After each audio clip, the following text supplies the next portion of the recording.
ফুটনি গদতি অন্তৰে যেন ভৈলা এ হিৰণয়ৰ থয়ে কম আহি উপস্থিলা দিব্যৰত্ন খচিত চমক লাগে দেখি শোভা কৰে সিটো দশ দিশক প্ৰসাখী চাৰি চক্ৰে নৱ পংক হৈ আছে মিশ্ৰিত মুকুতা শোষিত ছত্ৰে কৰিছে আবিত্ৰ ঘোঁৰা সবু কিনো চাবা অচৈছ বানয়ং বিশুদ্ধ সুবৰ্ণে গঢ়াও লাগাম পিন্ধয় ঊৰ্ধ্বভাগে জলে জাৰ দিব্য বিষধ্বজ পাত ভূমি আসনে বিবিধ কাৰুকাৰ্য পাৰিজাত পুষ্পমালা তৈতে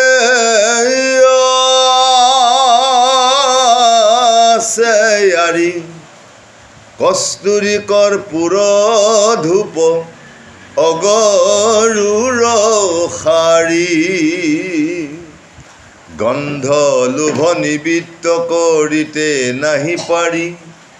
লুব্ধ মধু কৰে চতুৰ্পাশে পাতে শাৰী সুমধুৰ ধ্বনি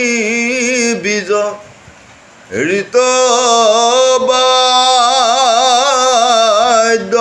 বাৱে মেঘৰ গম্ভীৰ ধ্বনি শুনি নানা ভাবে ৰেণু বাজে বীণা বাজে কৰ তাল ভেৰি দিব্য বাদ্য বায়া নাচে যতে কিন্নৰী বিষভৰ নামি পাছে দেৱ শূল পানী পাৰ্বতী সহিতে ৰথে বহিলা তৈ খানি হাতে দিব্য ব্যঞ্জনী চামৰ হাতে ধৰি তৈতে আখি উপগত ভৈলা দেৱ নাৰী কেহু বিনছে কেহু সেবে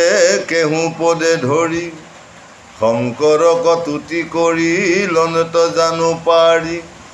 এতেকে প্ৰসন্ন ভৈল প্ৰভু দিগম্বৰ অ শংকৰী সহিতে ৰৈলা ৰাম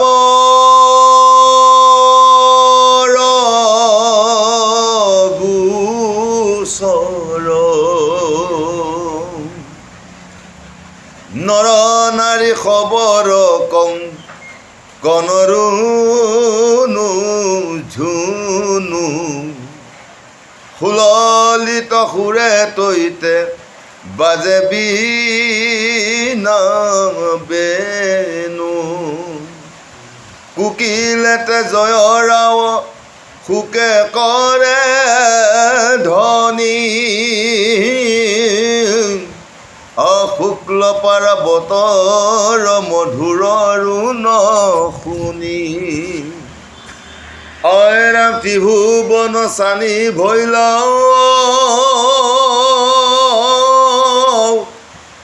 আনন্দ উৎসৱ জয় শিৱ বুলি চতুৰ দিকে হুৱে বহ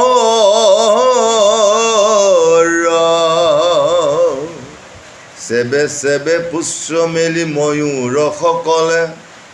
নানা ভংগী কৰি নৃত্য কৰে কৌতূহলে অনন্তৰে ত্ৰিপুৰাৰী ৰামক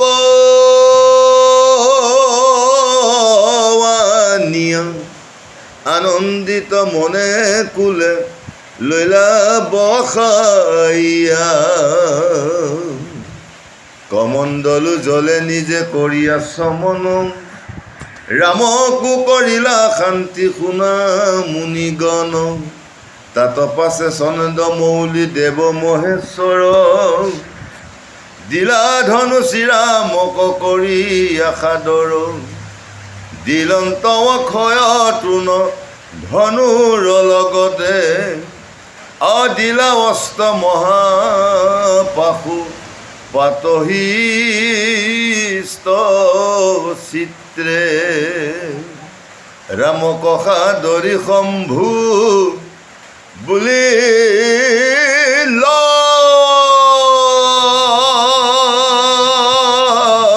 বচন লয়ো দিব্য ধনু অস্ত্ৰ অকমল লোচন। পৰম শ্ৰদ্ধাৰ সেই সাধুগুৰু বৈষ্ণৱসকল, আজি আমাৰ মাজত শ্ৰদ্ধাৰ ব্যাখ্যাচাৰ্য অনুপস্থিতৰ হেতুকে আজি আমি অধমেই জানাই নাজানে অলপ কৈ যাম। ইয়াতে আমাৰ অজানিতে বহু ভুল ভ্ৰান্তি হৈ যাব পাৰে। সমূহ ভুলকে আপোনালোকে আমাক নিজৰ দাসৰ দাস বুলি যেন ক্ষমা কৰি দিয়ে। যেতিয়া শ্ৰীৰামচন্দ্ৰ তেখেতৰ পত্নী যেতিয়া ৰাৱণে ধৰি লৈ যায়, এই বিৰহত শ্ৰীৰামচন্দ্ৰ শোকাকুল হৈ নিজে ক'ত থাকে ক'ত যায় কি কৰে তেওঁ একো ক'ব নোৱাৰা হৈ থাকে। এনেকৈ যায় এদিন তেওঁ সাগৰৰ পাৰত চিতা জুই লগাই তাত তেওঁ জাপাই ভস্মীভূত হ'বলৈ যত্ন কৰিছিল। তেনে সময়তে অগস্ত্য ঋষি আহি তেওঁ ক'লে, হেই ৰামচন্দ্ৰ ৰবা তুমি কি কৰিব ওলাইছা? এই যে দেখিছা সাগৰ পাত এটা ঘেনচুলিকা চৰাই তেওঁ সেই অকণ দেউকাকেইখনে পানী সিঁচি আছে। পানী সিঁচি তেওঁলোকৰ কণী 3টা নে 4টা সাগৰে উটুৱাই লৈ গ'ল। তেওঁ দৃঢ় প্ৰতিজ্ঞ হৈ সেই সৰু ঘেনচুলিকা চৰাইকেইটাই পানী সিঁচি আছে। এই চৰাই দুটাই যদি পানী সিঁচি যদি কণীকেইটা উদ্ধাৰ কৰিব পাৰে, তোমাৰ নিচিনা ৰম্য সৌম্য ৰামজনে তুমি কিয় তোমাৰ পত্নীক উদ্ধাৰ কৰিব নোৱাৰিবা বুলি কোৱাৰ লগে লগে তেওঁ গাত অলপ আচৰিত শক্তি এটা আহি গ'ল। যেতিয়া তেওঁ খুব সুন্দৰভাৱে বুজাই শুনাই তেওঁক লৈ গ'ল। ঠিক তেনেকৈ আজি প্ৰভু শ্ৰী সদাশিৱই ৰামৰ ভক্তিত সন্তুষ্ট হৈ আজি আহি তেওঁক বৰ প্ৰদান কৰিছে, দিব্য ধনু তেওঁক প্ৰদান কৰিছে যে এই ধনু লোৱা, ইয়াত তোনটোত যিমান প্ৰয়োজনীয় কাৰ আছে সকলোখিনি দি দিছে।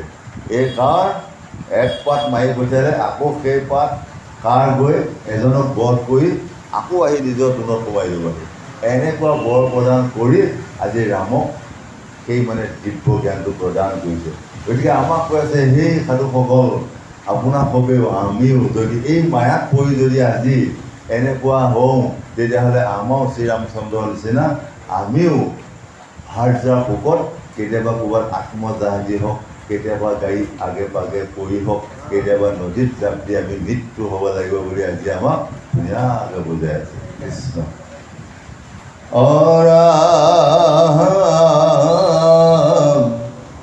ৰামক সাদৰি শম্ভু বুলিলা বচন লয়ো দিব্য ধনু অস্ত্ৰ কমল লোচন মহাপাশু পাত অস্ত্ৰ অব্যয়মাৰ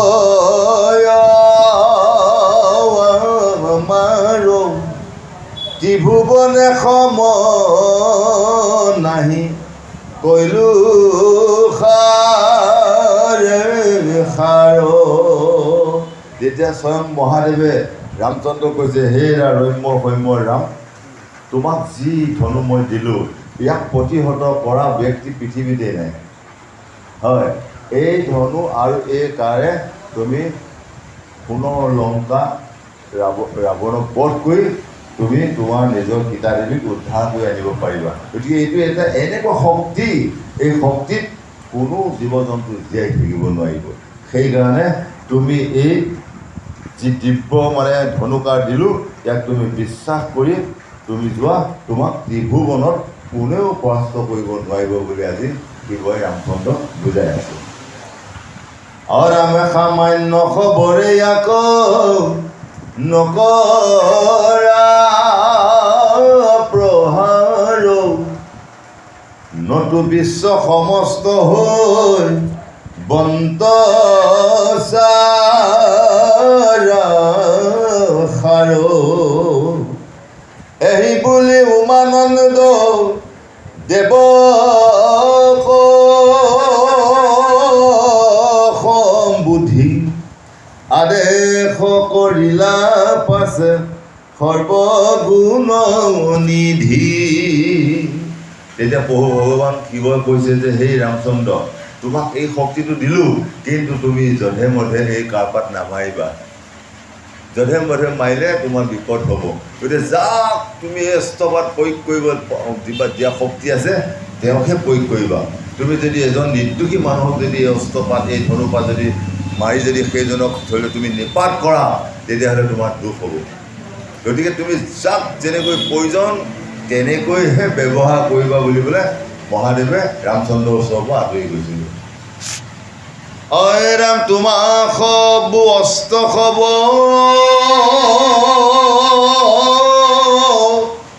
সব শ্ৰীৰামক দিয়া, জাংক লভি দাশৰথী বলবান হুয়া, ৰাৱণক বধিষিত কৰিব উদ্ধাৰ, দুষ্টৰ অন্তক ৰাম বিষ্ণু অৱতাৰ।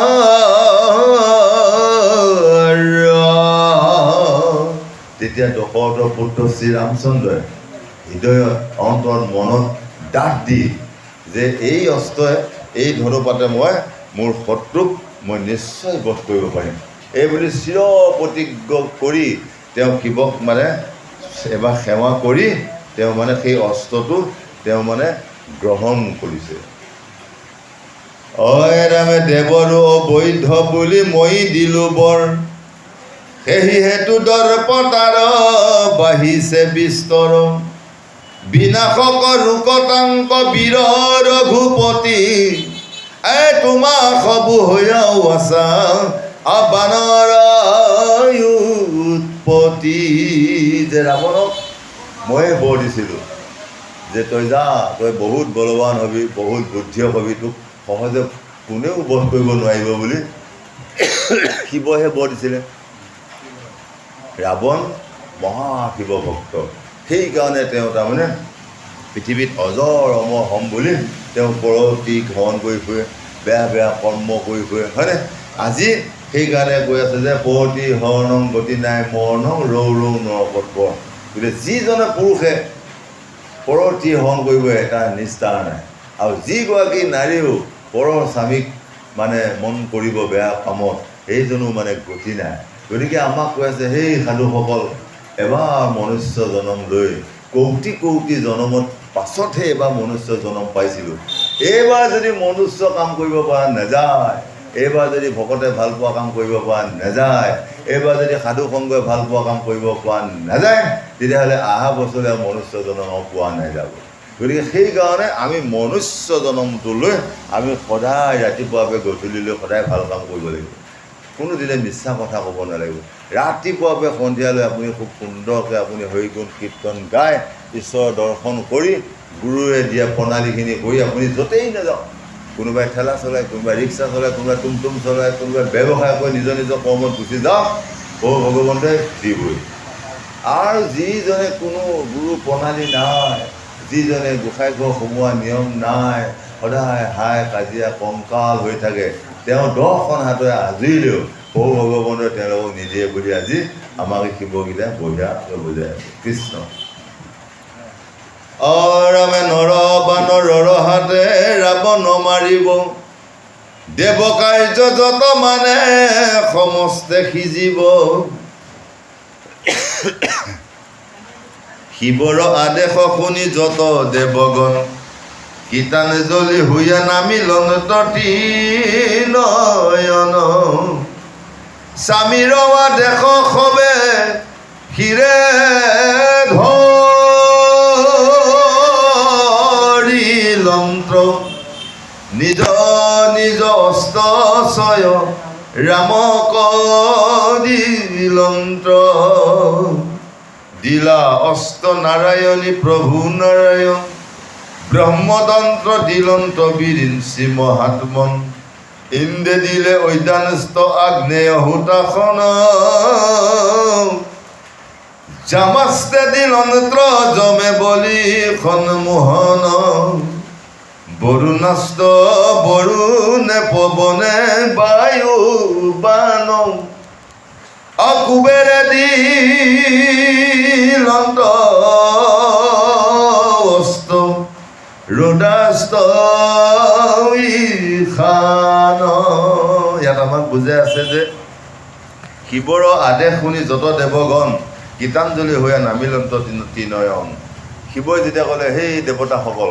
সকলোৱে এপাত এপাত অস্ত্ৰ ৰামক দিয়া ৰামে সেই অস্ত্ৰ দ্বাৰাই ৰাৱণক বধ কৰি কিতাপ উদ্ধাৰ কৰি লৈ আহক হয়নে তেতিয়া তেনেকৈ কোৱাৰ লগে লগে দিলা অস্ত নাৰায়ণী প্ৰভু নাৰায়ণ ব্ৰহ্মদত্ত দিলন্ত বিৰিঞ্চি মহাত্মন তেতিয়া নাৰায়ণ প্ৰভুৱে ব্ৰহ্মদত্ত অস্ত্ৰ দিছে ব্ৰহ্ম অস্ত্ৰ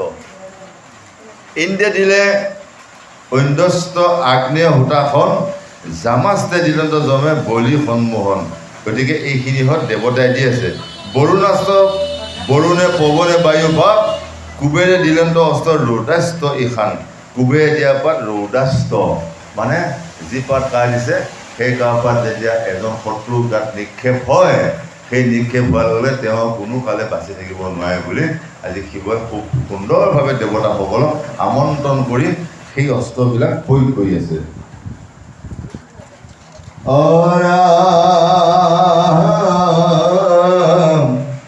পৰ্বতে দিলন্ত অস্ত্ৰ উৰাইতে নপাৰি বাসৱাস্ত বহু গণে দিলা মান্য কৰি পৱনত ভাৱে ৰামে অস্ত্ৰ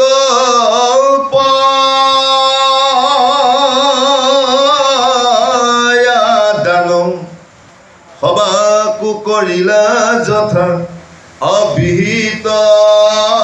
সন্মান পৰ্বতে দিছে দিলন্ত অস্ত্ৰ উৰাইতে নপাৰি তেওঁ যাতে বস্তুটো যাতে উৰি যাব নোৱাৰে ক'ৰবাত গৈ নালাগিলেও যাতে আকৌ পৰ্বততে লাগি ৰয় কোনোফালে যাতে পাৰ হৈ নাযায় পৰ্বত দিলে সেই আশীৰ্বাদ আৰু আপোনাৰ বাসস্ত্ৰ বহুগণে দিলা মান্য কৰি অৱনতভাৱে ৰামে অস্ত্ৰ পায়া দান সবাকো কৰিলে যথা বিহিত সন্মান এই দেৱতাসকলক তেওঁ সন্মান কৰিছে যে সেই প্ৰভুসকল তোমালোকে আজি ৰঘুমণি ৰাঘৱৰ যি দুখ আজি নিজৰ পত্নী নোহোৱাৰ বাবে আজি তেওঁ যিটো যন্ত্ৰণা আমাৰ প্ৰত্যেকৰে চাবচোন যদি কোনোবা সকলৰ স্বামী নাই তেওঁ জানি আছে স্বামী নোহোৱা যন্ত্ৰণা আৰু কোনোবাজনৰ যদি পত্নী নাই তেওঁ জানি আছে পত্নী নোহোৱা কিমান জ্বালা গতিকে সেইকাৰণে কৈ আছে যে স্বামী লৈ পাতে নাৰী পুনৰ সংসাৰ স্বামী নহ'লে নাৰী দিনতে আন্ধাৰ স্বামী নহ'লে এই নাৰী দিনতে আন্ধাৰ কোনো কাম নাই আৰু যিগৰাকী পুৰুষৰ মানে নাৰীগৰাকী নাই তেওঁ দেখিব আপোনাৰ কাপোৰ কানি বস্ত্ৰ খোৱা বোৱা ঘৰ দুৱাৰ সেইদিনাখনকে দেখিব চিনি পাবই আপুনি মানুহজনৰ মানুহগৰাকী নাই তেওঁ ড্ৰেছটো দেখিব ধুই দিয়া মানুহ নাই বোৱাৰী জীয়াৰীও নুধুই কিমান ধুব হয় এতিয়া নিজৰ নিজৰ আইগৰাকী থাকিলে সদায় 2খন 3খন 4খন ধুতি একেবাৰে ধুই একেবাৰে আপোনাৰ ৰেডি কৰি থৈ দিব কিন্তু আপোনাৰ বোৱাৰীয়ে জীয়াৰীয়ে সেইটো ব্যৱস্থা নকৰে গতিকে যেতিয়া মানে এজন পুৰুষৰ মানে নিজৰ আইগৰাকী নোহোৱা হৈ যায় সেইদিনাখনে জীৱন ভংগ বুলি ধৰি থৈ দিয়ক সেইদিনাখনৰ পৰা আপুনি মই তেওঁ মানে ইহলীলা সম্বন কৰি যোৱাটোহে কামনা ইয়াত থাকি কোনো লাভ নাই হয় সেইকাৰণে আজি ৰামচন্দ্ৰই তেওঁ ভাৰ্যাগৰাকী যেতিয়া নাইকিয়া হৈ গ'ল তেওঁ ভাগি এনেকুৱা মানে দুখ এতিয়া আমাকে কৈ আছে ৰামচন্দ্ৰ যে আমাকে দেখুৱাইছে যে সেই সাধুসকল চাওক এইটো হ'ল মায়া ইমান মায়া বিষ্ণু মায়া এই বিষ্ণু মায়াত পৰি আমি নিজৰ প্ৰকৃতিগৰাকীক কেতিয়াও আমি পাহৰিব নোৱাৰোঁ প্ৰকৃতিগৰাকীও স্বামীজনক পাহৰিব নোৱাৰোঁ হয়নে সেইকাৰণে শাস্ত্ৰত কৈ আছে প্ৰকৃতি পুৰুষৰ বিহু নিয়ন্তা মাধৱ যদি প্ৰকৃতি পুৰুষ নাথাকে প্ৰকৃতিটো আগবাঢ়িব নোৱাৰে সেইকাৰণে আমি জীয়াই থাকোঁতে প্ৰকৃতি পুৰুষ দুয়ো লগ হৈ আমি ঈশ্বৰ কৰ্ম সাধন কৰিব পাৰিলেহে আমাৰ মানৱ জন্ম লোৱা সাম্ভৱ হ'ব বুলি আজি বঢ়িয়াকৈ বুজাই আছে এতিয়া নিজৰ দেহটোতে আপুনি বনাই ল'ব লাগিব এঠাইতে প্ৰকৃতি এফালে পুৰুষ জয় জগন্নাথ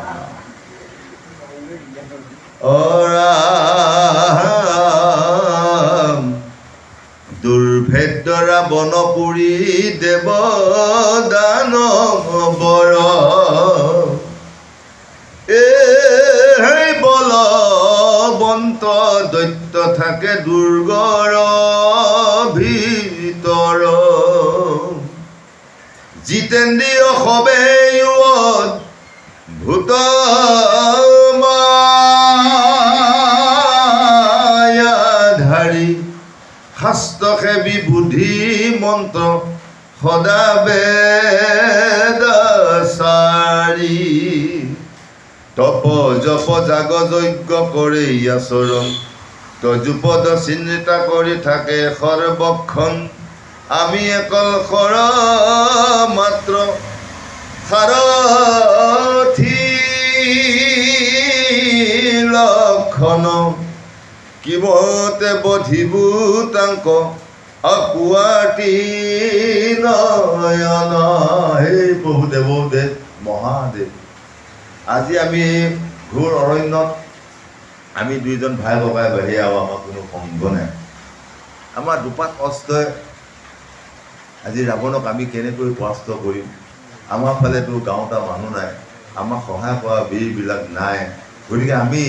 কেনেকৈ এনেকুৱা দুৰ্দান্ত অসুৰজনক পৰাজয় কৰি মোৰ নিজৰ ভাৰ্যগৰাকীক উদ্ধাৰ কৰিব আনিব পাৰিম বুলি আজি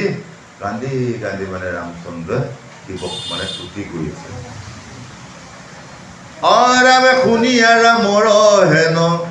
সংকীৰ্ত বচন হাঁহিয়া বুলন্ত কথা অদেৱ পান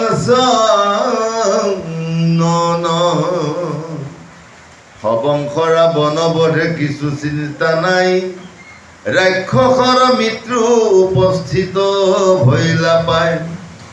নিৰত ধৰ্মে যত ৰাক্ষস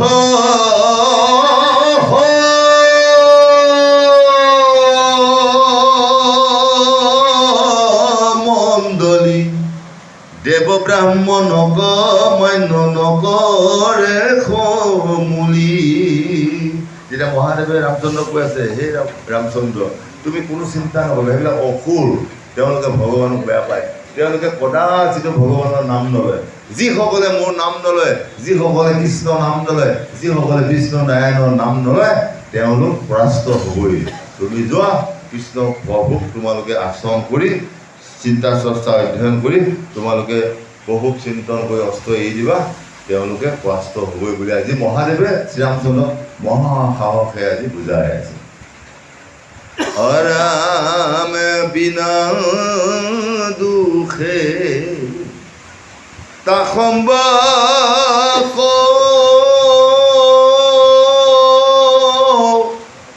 দেন্ত্ৰ নিৰ্যাতন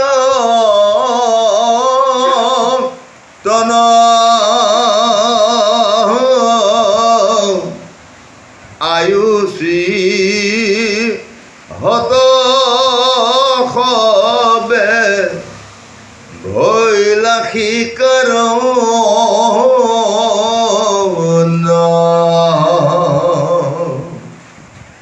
ৰাজ্যৰ মণিহৰি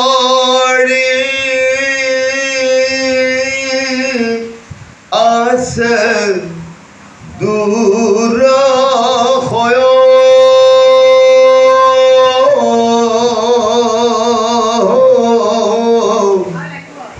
সেহি পাপে দশানন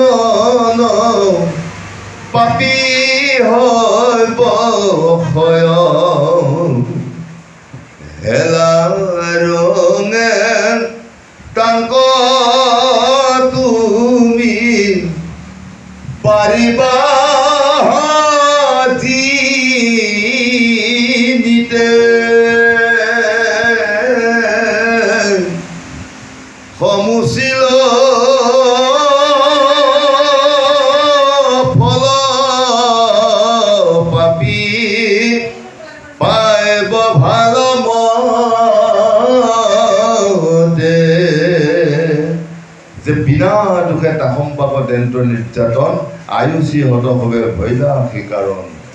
বিনা দুখত বেলেগৰ ৰমণী এগৰাকী হৰণ কৰি নিয়াটো তেওঁ মহাপাপ হৈ গ'ল। সেই পাপৰ দ্বাৰা তেওঁ আজি পাপ মোচন হ'ব।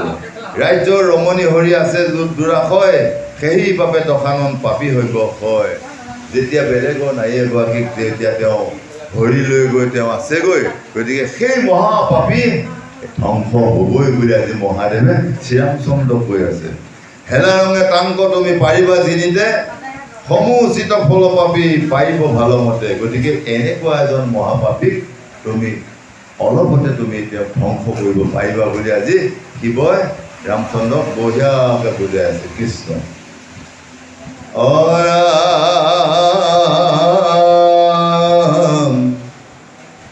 পাপমতী শত্ৰু পাপী নহয় বা কাতৰ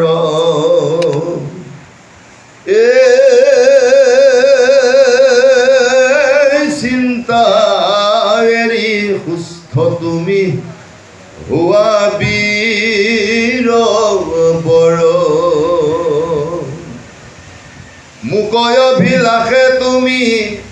আচৰিলা ব্ৰত মোৰ দৰ্শন পাইলা মনোমত পাপী চাৰি শত্ৰু বধনুহে সুকঠিন ভাগ্যে সৈ হেন শত্ৰু মিলে কোন দিন ধৰ্মশাস্ত্ৰ পাঠ আৰু স্নান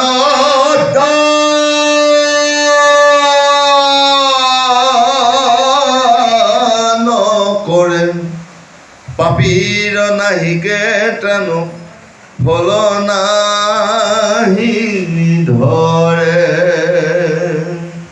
আমাৰ মাজতো যদি কোনোবাই যদি এটা বেয়া কাম কৰে, জীৱনত যদি এটা চেক লগা কাম কৰে, জীৱনত যদি সেই কলংক মুচিব নোৱাৰা কাম এটা কৰে, সেইজনো বেছি দিন জীয়াই থাকিব নোৱাৰিব। তাক বহু ভগৱন্তই যিকোনো প্ৰকাৰে তেওঁক ধ্বংস কৰিব, মৃত্যু কৰিব। আমাক সেই নৰসকল তোমালোকে মনুষ্য জনম পাই তোমালোকে পিতৃ মাতৃক চিনা, জ্যেষ্ঠজনক কেনেকৈ সন্মান কৰিব লাগে তাক শিকা, সৰুসকলক কেনেকৈ মৰম কৰিব লাগে তাক শিকা। এনেবোৰ কাম কৰি যদি তোমালোকে যদি চলিব পাৰা, এই পৃথিৱীত দুখ বোলা বস্তু তোমালোকে অনুভৱ কৰিব নোৱাৰিবা। আৰু যদি এইকেইটা কাম নকৰা, তেতিয়াহ'লে পৃথিৱীত দুখৰ উপৰি দুখ, কোনোদিনে সুখ বিচাৰি নাপাব। গতিকে আজি ৰাৱণেও এই মহা অপৰাধ কৰি তেওঁ বহুত পাপ অৰ্জন কৰি ল'লে। আজি সেই পাপ অৰ্জনৰ ফলত তেওঁ আজি হাঁহি হাঁহি মৃত্যু সাৱটি ল'বলগীয়া হৈ যাব। গতিকে তেওঁ যদি সেই বেয়া কামটো নকৰিলেহেঁতেন, তেওঁক কেতিয়াও কোনেও মাৰিব নোৱাৰিলেহেঁতেন। সেইকাৰণে আমাক কৈ আছে, আমি এই সুন্দৰ মানৱী জনম লৈ যদি আমি ভাল ভকতে ভাল পোৱা কাম কৰিব পাৰোঁ, তেতিয়াহ'লে আমাৰ দেহত কোনো বিকাৰ নহয়, ঘৰখনত কোনো অসুবিধা নহয়, কেতিয়াও অশান্তি নহয়, সদায় শান্তি হৈ একে সুন্দৰকৈ মালভোগ কল, আপেল, আঙুৰ, একদম অমৃত সাগৰ কল খাই আপুনি সাধু সংগ কৰাৰ বাহিৰে অন্য গতি নাই বুলি আজি ধুনীয়াকৈ বুজাই আছে। ৰামে বিশেষতে বিনাশত সবে নাশ প্ৰায়, ধৰ্ম মাগ এৰি পাপীয় ধৰ্মত যায়। ৰাম দেৱ ব্ৰাহ্মণৰ দুহ চিন্তে দিনে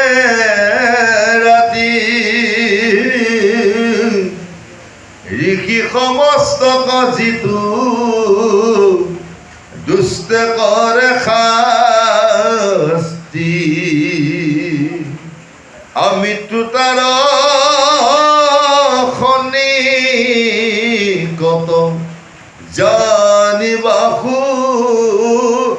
ব্ৰত দুষ্ট কদ মন কৰা শাস্ত্ৰখন মত। গতিকে এটা সময়ত যেতিয়া ৰাৱণৰ দেশত তেওঁ ৰজা, যেতিয়া তেওঁৰ দেশত ঋষি মুনিসকলে পাহাৰত আশ্ৰম কৰি যোগ ধ্যান কৰি আছিলে, তেতিয়া তেওঁ মন্ত্ৰী লেগীয়াসকলক পঠাই সেইসকলৰ পৰা কৰ বিচাৰিছিলে। বুজিছেনে? ঋষিসকল যিসকলে যোগভ্ৰষ্ট যোগ ধ্যান কৰি পাহাৰ পৰ্বতত থাকে, তেওঁসকলৰ পৰাও মানে ৰাৱণে কৰ বিচাৰিছিলে। যেতিয়া কৰ বিচাৰেগৈ, তেতিয়া ঋষিসকলে কৈছে, হে মন্ত্ৰী, আমাৰতো কোনো মাটি বাৰী নাই, আমি প্ৰভু আৰাধনাৰ কাৰণে অকণমান ঠাইতে আমি ইয়াতে থাকি প্ৰভুক পাবৰ বাবে আমি ইয়াতে যোগ ধ্যান কৰি আছোঁ, আমি ক'ৰ পৰা ধন টকা পইচা কৰ দিম, খাজানাটো দিম? বোলে নহয় নহয়, আমাৰ ৰজা আদেশ, যদি আপোনালোকে ধন টকা পইচা দিব নোৱাৰে তেতিয়াহ'লে তেজ হ'লেও দিব লাগিব।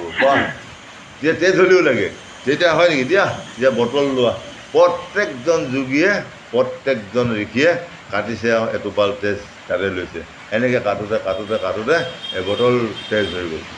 যোগী ঋষি সোপা, সেই সোপা আনি পেলাই তেতিয়া ৰাৱণে দিছে, প্ৰভু এয়া ঋষিমুনিসকলৰ এইটো মহাশক্তিবান তেজ। তেতিয়া মণ্ডোদৰী ঘৈণীয়েকে কৈছে, হেই মণ্ডোদৰী, এইটো অমূল্য সম্পদ, ডাঙৰ বস্তু, এইটো তুমি বঢ়িয়াকৈ বাকচত থৈ দিবা, হয়নে? সেই বাকচত থৈ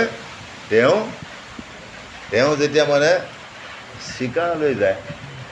তেতিয়াই মানে কাহিনীবিলাকত মানে আমাৰ বহলভাৱে হৈ যায়। সেইকাৰণে আমাৰ দেশত যদি আজি নিৰ্বলীৰ ওপৰত যদি বলিসকলৰ অত্যাচাৰ হয়, দুখীয়াসকলৰ সোপাৰ ওপৰত যদি ধনী সোপা উৎপাত হয়, তেতিয়াহ'লে পৃথিৱীখন সত্য হ'ব জানো? গতিকে ইয়াতে কৈ আছে যে দুষ্টক দমন শান্তক পালনৰ অৰ্থে মই বাহে বাহে অৱতাৰ হওঁ। গতিকে দুষ্টসকলক মই যিকোনো প্ৰকাৰে দমন কৰি শান্তবিলাকক মই উদ্ধাৰ কৰোঁ। এতিয়া আমাৰ মৰিগাঁৱতে, আমাৰ অসমখনতে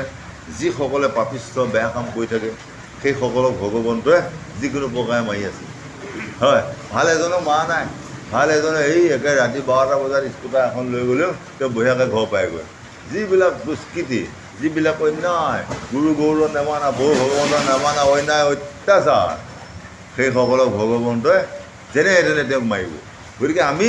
ভগৱন্তই বেয়া পোৱা কাম, ভকতে বেয়া পোৱা কাম, পিতৃ মাতৃয়ে বেয়া পোৱা কাম, এইবিলাক আমি কেতিয়াও কোনোদিনে কৰিব নালাগে বুলি আমাক ধুনীয়াকৈ বুজাই আছে কৃষ্ণ।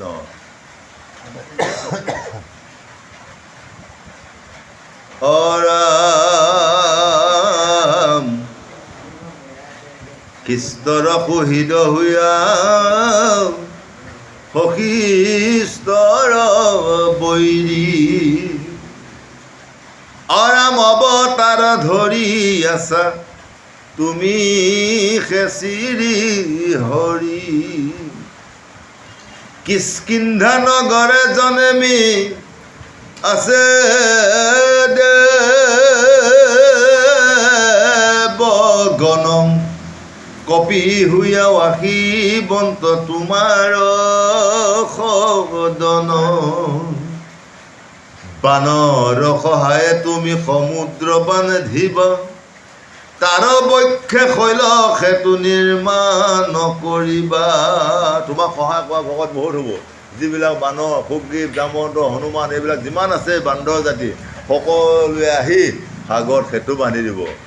সেতু বান্ধি সেই সেতুত উঠি পাৰ কৰি তোমাৰ এই দশানন মানে 10মূৰীয়া ৰাৱণক বধ কৰি তোমাৰ সতী সাবিত্ৰী সীতা, ৰাম আই সীতাক তুমি উদ্ধাৰ কৰিব পাৰিবা বুলি আজি শিৱই মানে আজি ৰামচন্দ্ৰক বঢ়িয়াকৈ বুজায়। জয় শ্ৰীৰাম। অয় ৰাম সেতু বান্ধি লংকাপুৰে, কৰিবা গমন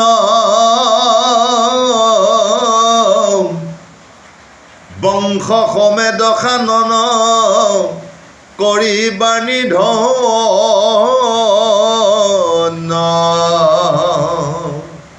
অনন্তৰে সীতা সতী উদ্ধাৰ কৰিবা মূৰবৰে ৰামচন্দ্ৰ কাৰ্য সাফলিলা সামান্য অস্ত্ৰৰ দ্বাৰা যিটো সিদ্ধ হ'ল ৰামে তাত মহা অস্ত্ৰ ইটো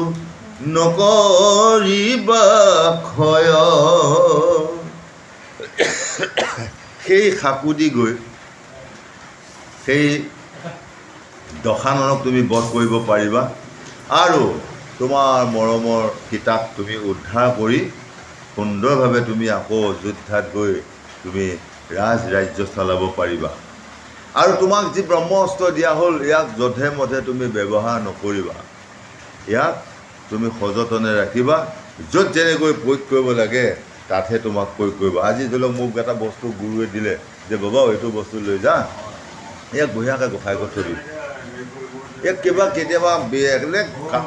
কামত লাগিলে তই উলিয়াই ল'বি আৰু নহ'লে নালাগে আৰু সেই গুৰু বাক্যটো ৰাখি যদি মই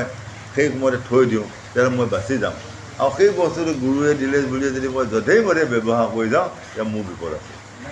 নাইকিয়া হৈ যাব সেই বস্তুটো ছদ্ম বেশী হৈ নাইকিয়া হৈ যাব সেইকাৰণে গুৰু বোলা বস্তুটো স্বয়ং ভগৱান যেহি গুৰু সেই কৃষ্ণ ভজা নিষ্ঠ কৰি নামৰ মাজতে আছে আপোন শ্ৰী হৰি গতিকে যিজন গুৰুৰ পৰা মই নাম কথা ল'লোঁ সেইজন গুৰুক যদি মই ভগৱান বুলি সেৱা শুশ্ৰূষা কৰিব পাৰোঁ তেতিয়াহ'লে তিনি তৈলোকৰ বেয়া পোৱা বস্তু মোক নাই হয়নে গতিকে মই যদি তোমাৰ কাকো যদি ভালেই নাপাওঁ মই যদি গুৰুজন বুলিবলৈ মই যদি শ্ৰদ্ধা নকৰোঁ পিতৃ মাতৃ বুলি যদি শ্ৰদ্ধা নকৰোঁ ককাইদেউ জ্যেষ্ঠজন বুলিবলৈ যদি শ্ৰদ্ধা নকৰোঁ মই যিমান পাই আনি একেবাৰে মজগুৰ কৰি খাই আছোঁ মোৰ পিতৃ মাতৃক যদি তাই এটুকুৰা নিদিওঁ হয়নে ভাল বস্তু এপিচ যদি নিদিওঁ মই যদি তেওঁলোকক দেখুৱাই খাই থাকোঁ তেতিয়াহ'লে মোৰ 14 পোৱা তাল বজাই যদি হৰিনাম হৰিকীৰ্তন কৰি থকা যায় সেই নামে কাম নকৰিব বুলি কৈ আছে হয় গতিকে সদায় আপোনাৰ 14 পোৱা তাল নাগালেও হ'ব 1 মিনিট স্মৰণ কৰিলেও প্ৰভু ভগৱন্তৰ কৃপা হ'ব জানিবা অজানিতে যদি প্ৰভু ভগৱন্তে যদি এজন মূৰ্খই যদি এবাৰ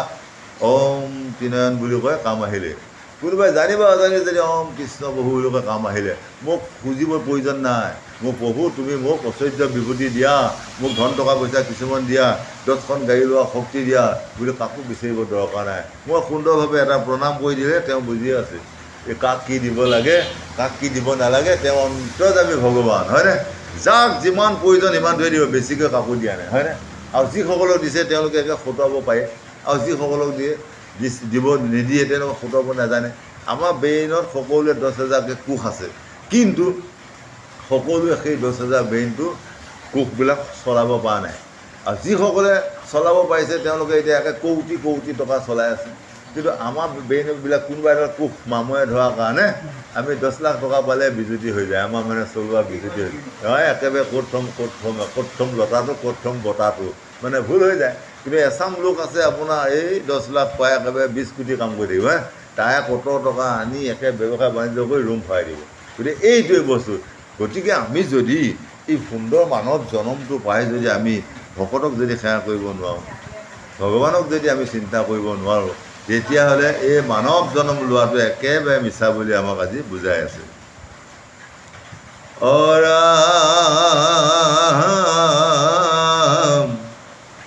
তাত মহা অস্ত্ৰইটো নকৰিবা ক্ষয় আখিন অস্ত্ৰযুক্ত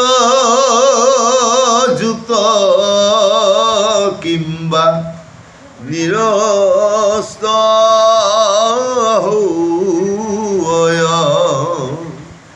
পৃষ্ঠভংগ হুৱে কিবা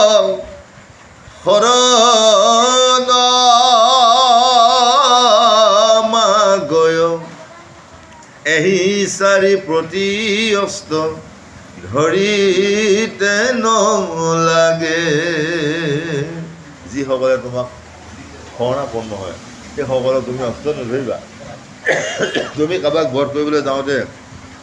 যিজনে চিত হৈ তোমাক এটা সেৱা কৰিছে সেইজনক ক্ষমা কৰিবা, হয়নে? যিজনে তোমাক যাওঁতে বঢ়িয়াকৈ তোমাক আগবঢ়াই লৈ গৈছে সেইজনক তুমি ক্ষমা কৰিবা। যিজনে তোমাক আৰু দাদা আহিল বুলি তোমাক বৰ মন চেনেহ কৰিছে সেইজনক তুমি ক্ষমা কৰিবা।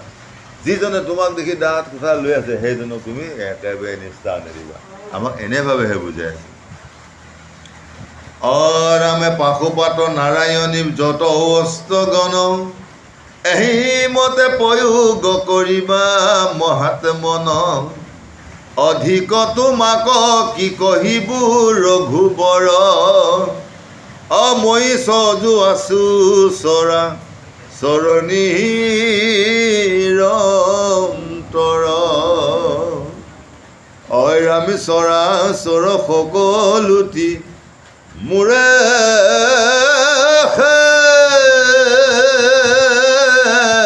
পালন অন্তিমে সকলো মই কৰোঁ সংহাৰণ।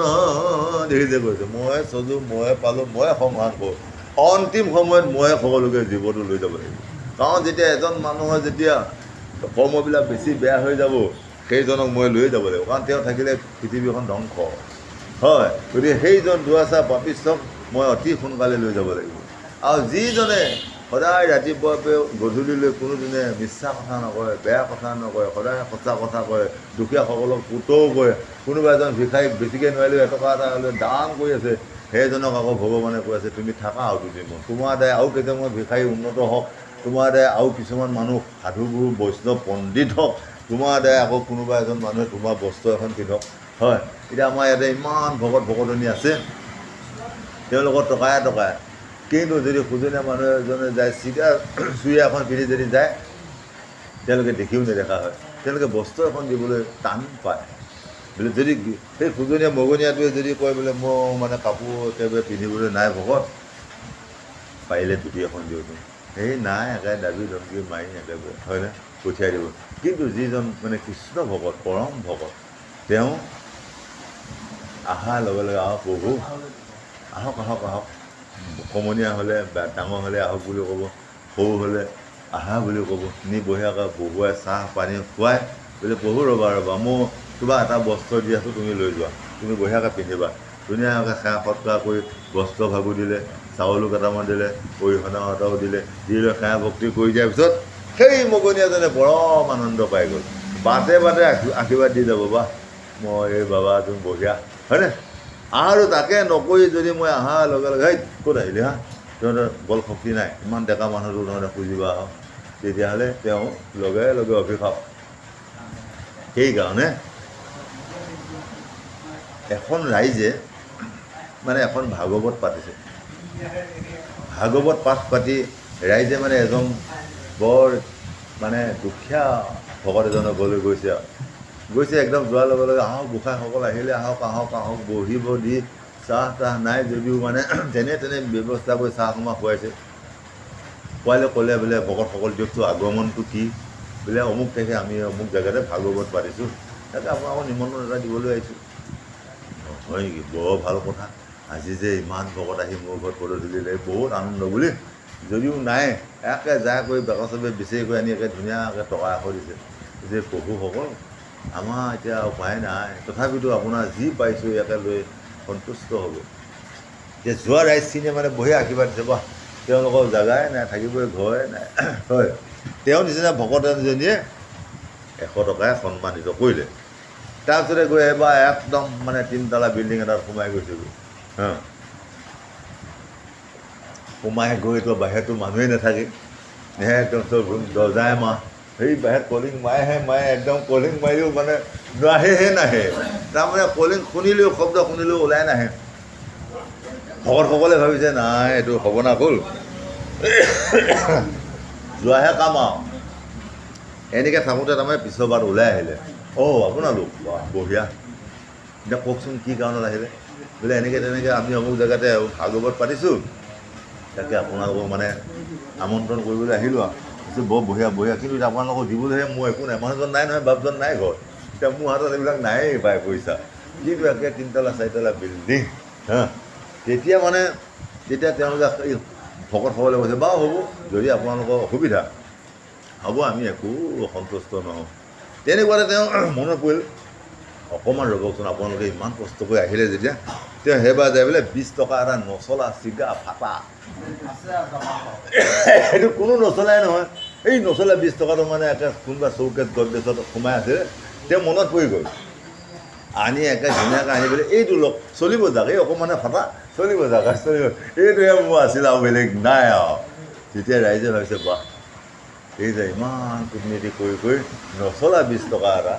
কোনো নলয় কোনো দোকান পোহাই নলয় সেই পইচাটোহে আজি ভকতৰ লগতো ফাঁকি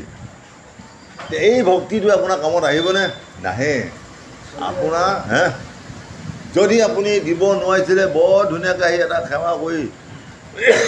বোলে আমাৰ বাপজন নাই আৰু মোৰ ধন টকা পইচা থকা মানে গডৰেজবিলাকৰ চব তালা মাহ বাপজনে অফিচত লৈ গ'ল এতিয়া একে অপৰাধ দিনাখনো হ'ব আপোনাৰ কিমান তাৰিখে ভাগৱত একদম ভাগৱতত যায় আমি কি পাওঁ দি থৈ আহিমগৈ গোসাঁইহঁত একেবাৰে মই আজি একে কাটিলেও তেজ মিলাই বুলি সেৱা এটা কৰি দিয়া হয় বাচি যায় কিন্তু তাকে নকৰি প্ৰলোভন কৰাৰ কাৰণে ভগৱন্তই চাই আছে বাহ মোৰ নামত পইচা দিবলৈও তেওঁলোকে টান পায় কিন্তু এইখিনিতে বা সেইখিনিতে যদি কোনোবা এজন ভাল গায়ক আহে বা বিহু হয় তেতিয়া মানে খুজিবলৈ গ'লে এই হাজাৰে হাজাৰে দি তেতিয়া সেই তেওঁলোকে যায় একদম আগত বহি সেই বস্তুটো বিহুৱে হওক নাচে হওক উপভোগ কৰি আছে কিন্তু আজি দেখিছে এইখন বৃহত্তৰ মৰিগাঁও টাউনত আজি এতিয়া আমাৰ ভকতৰ কিমান অভাৱ শাস্ত্ৰ ভাগৱত য'ত নিৰ্গুণ মাৰ্গটোত ভকত আহিবলৈ টান পায় য'ত গুণময় য'ত নাচি বাগি গান বাজনা হৈ আছে তাত দেখিব আপোনাৰ জাগা নাই বহিবলৈ চকী নাই মাটিত বহিবলৈ ঠাই নাই হয় গতিকে গুণ আৰু নিৰ্গুণ গতিকে এই নিৰ্গুণত আজি ভকত পোৱাটো টান হৈ গ'ল হয় গুণত পোৱা হৈ আপুনি দেখিলে হয় কিমান ভকত পালে গতিকে আমাক কৈছে যে গুণবিলাক আপোনালোকে বাদ দিয়ক গুণত্বই বিভাগটো বাদ দি আপোনালোকে নিৰ্গুণত আহক নিৰ্গুণত আহিলেহে ভক্তিত আপোনাৰ কামত আহিব বুলি আজি আমাক সুন্দৰকৈ বুজাই আছে কৃষ্ণ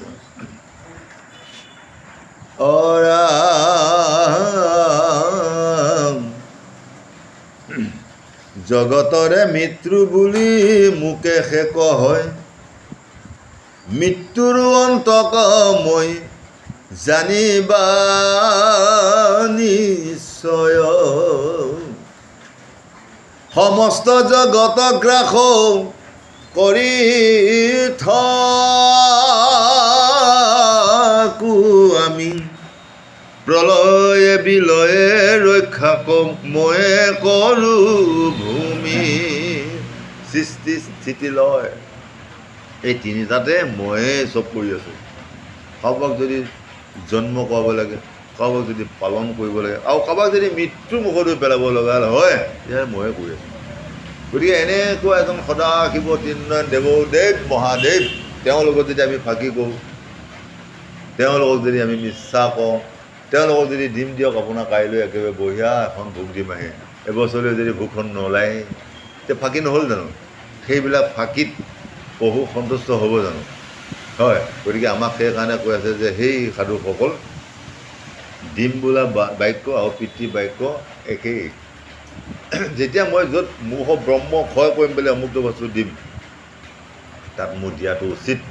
আৰু যদি মই তাত সেই বস্তুটো দিব নোৱাৰোঁ তেতিয়াহ'লে সেই পাপে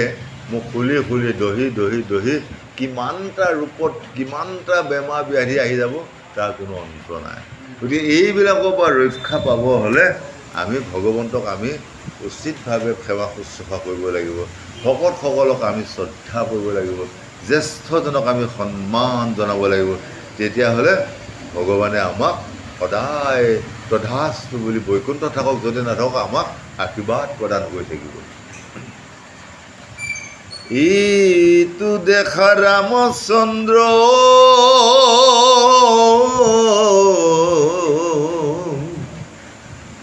মোৰ মুখে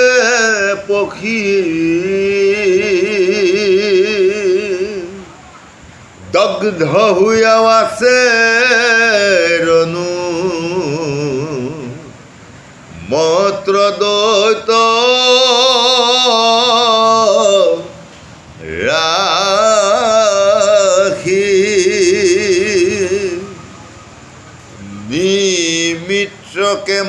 মিত্ৰ তুমি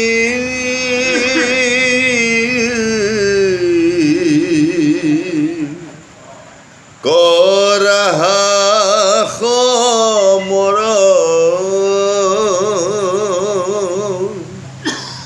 যুদ্ধ যিনি কীৰ্তি মন্ত্ৰ হুয়া বীৰ বৰ শুনা নৰ লোক কথা শিৱৰ হিমা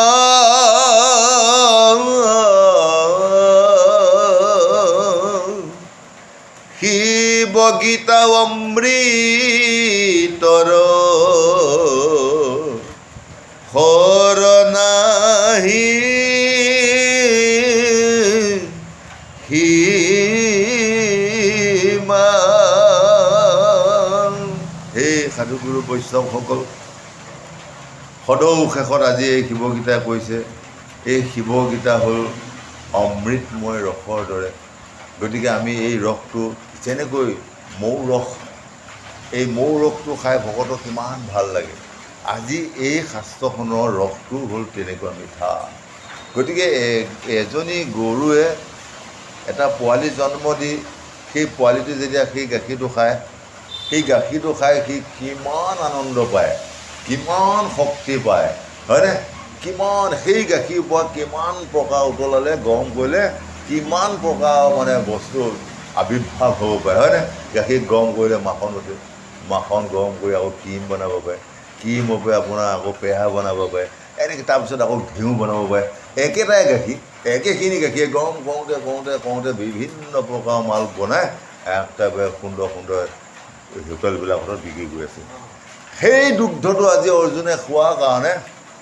অৰ্জুনে জয়ী হৈ গ'ল, কিন্তু আমি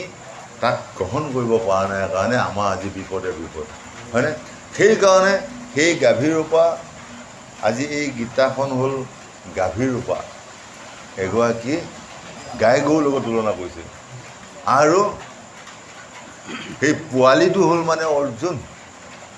আজি আমাক কৈছে যে এই গাইজনী পোৱালিবিলাক যদি আমি হ'ব পাৰোঁ,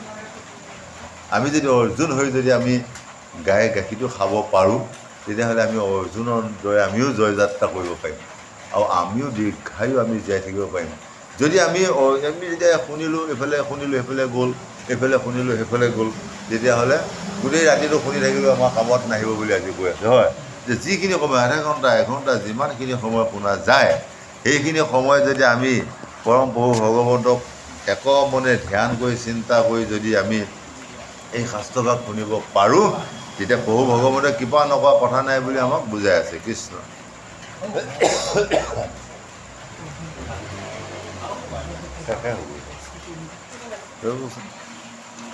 পদৰ ৰচনা ইটো দাস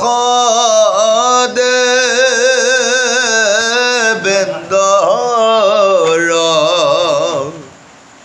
শিৱ ৰাম বুলি তৰা অসংসাৰ সাগৰ শিৱ হৰি ৰাম ৰাম